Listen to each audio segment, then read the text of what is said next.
চাঁদের পালকি চড়ে আসলো সবার ঘরে, আসলো খুশির ঈদ, বলো ঈদ মুবারক, ঈদ মুবারক, ঈদ মুবারক, ঈদ পড়েন, বলো ঈদ মুবারক, ঈদ মুবারক, ঈদ মুবারক, ঈদ। সুবহানাল্লাহ পড়েন।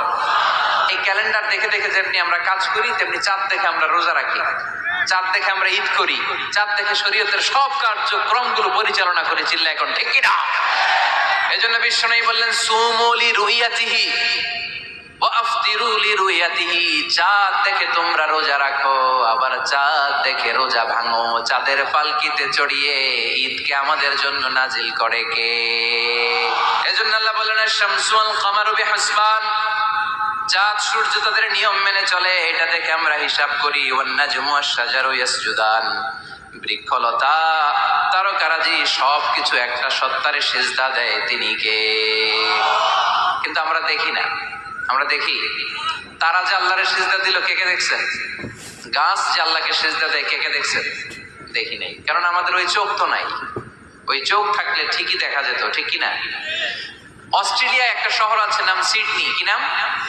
সিডনিতে একটা জঙ্গল আছে, ওই জঙ্গলে একটা গাছ to the right sense of to the direction of কেবলা, কেবলামুখী হয়ে একটা গাছ মানুষের মতো রুকু করে আছে কেবলামুখী হয়ে। পত্র পত্রিকায় ক্যালেন্ডারের মধ্যে ছবিটা আছে না নাই? তার মানে গাছপালা আল্লাহকে সিজদা করে কি করে না? পাখিগুলো আল্লাহর জিকির করে কি করে না? নদীগুলো আল্লাহর তাসবিহ পড়ে কি পড়ে না?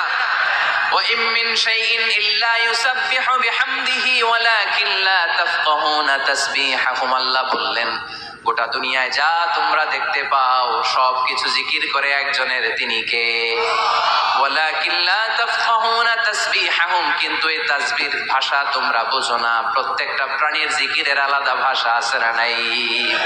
পাখিরা যায় উড়ে যায় আকাশের ওই নীলিমায়, নদীরা যায় ছুটে যায় সাগরের ওই মোহনায়। পাখ পাখালি আর সাগর নদী, পাখ পাখালি আর সাগর নদী কার গুনো গান গায়। আল্লাহ আল্লাহ আল্লাহ আল্লাহ আল্লাহর গুনো গান গায়। সবাই পড়েন আল্লাহ আল্লাহ আল্লাহ আল্লাহ আল্লাহর গুনো গান গায়। চিল্লায় পড়েন আল্লাহু আকবার। তাহলে মহাবিশ্বে যা দেখা যায় সবগুলো জিকির করে একজনের, তিনি কে? সবকিছু সেজদা করে একজনকে, তিনি কে? এই সেজদার জন্য কিয়ামতের দিন আল্লাহ আমাদেরকে আদেশ দিবে, বলবেন সেজদা দে, সেজদা দিয়ে আমারে দেখা। আপনারা ওঠা বসা শুরু করলেন কেন? আসরের সালাত আমরা পড়বো না, 4টায় আজান হবে, তো এখনো তো আমার ঘড়িতে 10 মিনিট বাকি, উঠলেন কেন? হ্যাঁ, বিশৃঙ্খলায় খুব শ্রেষ্ঠ আপনারা। বসেন বসেন, পৌনে 4টায় না? আজকের এই প্রোগ্রামের জন্য 4টায় দেওয়া হবে, আমাকে বলা হবে। জি ইনশাল্লাহ, আর 10 মিনিট বসেন। তো এই জন্য কিয়ামতের দিন আল্লাহ তাআলা আমাদেরকে আদেশ করবেন সেজদা দাও। ইয়াউমা ইউকশাফু আন সাকি ওয়া ইউদআউনা ইলা সুজুদি ফালা ইস্তাতিউন, বলবে সেজদা দাও। আমরা যারা সেজদা দিয়েছি আমরা আল্লাহু আকবার বলে সেজদা দিয়ে আল্লাহর দেখায় দেব, কত সুবহানাল্লাহ। কিন্তু দুনিয়ায় যারা সেজদা দেয় নাই, মসজিদে যায় নাই, সেজদাকারীদের সাথে আন্দোলনে শরীক হয় নাই, তাদের পিঠটারে লোহার পিঠের মতো বানিয়ে দিবে কে? তারা চাইলেও পিঠটারে বাঁকা করতে পারবে? এজন্য আল্লাহ বললেন ওয়ান নাজমু ওয়াশ-শাজারু ইয়াসজুদান, তারকারাজি বৃক্ষরাজি একজন সত্তারে সিজদা করে, তিনি কে? এরপর আল্লাহ নিয়ামতের বর্ণনা দিলেন, তোমাদেরকে আমি ফল ফলাদি দিয়েছি, তোমাদেরকে আমি মিঠা নদীর পানি দিয়েছি, লোনা পানি দিয়েছি। মারাজাল বাহরাইনি ইয়ালতাকিয়ান বাইনাহুমা বারযাখুল লা ইয়াবগিয়ান, একদিকে লোনা পানি একদিকে মিঠা পানি বয়ে যায়, লা ইয়াবগিয়ান, মিশে না। মাঝখানে অদৃশ্য দেয়ালটা তৈরি করলো কে? এই দৃশ্য আপনারা দেখছেন? দেখেন নাই? কেউ দেখেন নাই? কোথায় দেখছেন? ভিডিওতে। বাংলাদেশের অনেক জায়গায় আছে লোনা পানি আর মিঠা পানি মিশানো, একটা কালো গোলা আর একটা একেবারে ক্রিস্টাল ক্লিয়ার। আমি মিশরে দেখেছি নীল নদের পানি আর লোহিত সাগরের পানি মিশে না। একটার পানি ঠান্ডা আর একটা গরম, একটা ডেনসিটি হাই আর একটা ডেনসিটি লো, একটা লবণ বেশি আর একটা লবণ নাই, তাই একটার সাথে আরেকটা মিশে না। এদিক দিয়ে পানির মতো জিনিস বয়ে যায়, একটা কালো ঘোলা আর একটা সাদা, মাঝখানে অদৃশ্য দেয়াল দিয়ে রেখেছে কে? আরো জোরে বলতে হবে, তিনি কে?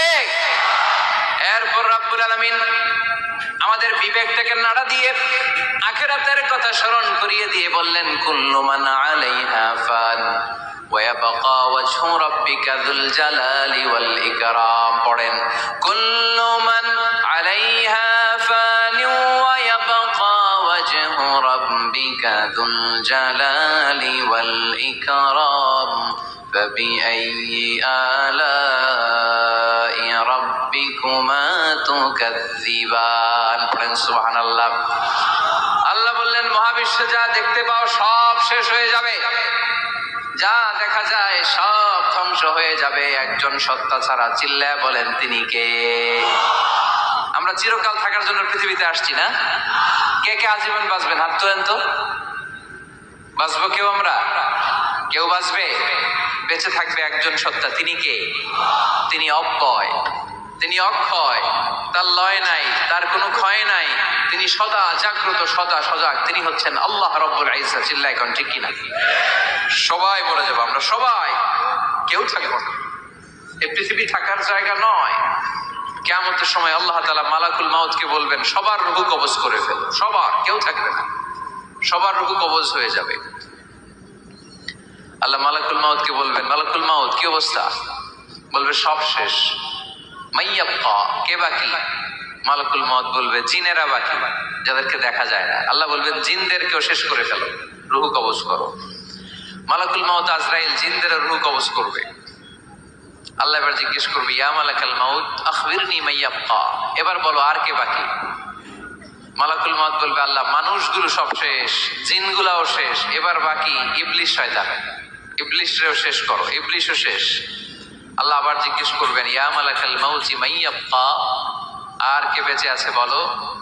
মালাকুল মাউত বলবে, আল্লাহ আপনার কথা অনুযায়ী পৃথিবীর সব মানুষের রূহ কবজ করলাম, সব জিনদের রূহ কবজ করলাম, ইবলিসের রূহ কবজ করলাম, এখন আছে শুধু ফেরেশতারা। আছে কারা? যাও ফেরেশতাদের রূহ কবজ করো, ফেরেশতাদের রূহ কবজ হয়ে যাবে। এবার আল্লাহ জিজ্ঞেস করবেন, ইয়া মালাকাল মাউত আখবিরনি মাইয়াবকা। মালাকুল মাউত বলবে, আল্লাহ আপনার কথা মতো ধরে ধরে সব শেষ, ফেরেশতাও শেষ, চারজন ছাড়া। কয়জন ছাড়া? জোরে বলেন, কয়জন ছাড়া? ইসরাফিল, জিব্রাইল, মিকাইল, আজরাইল,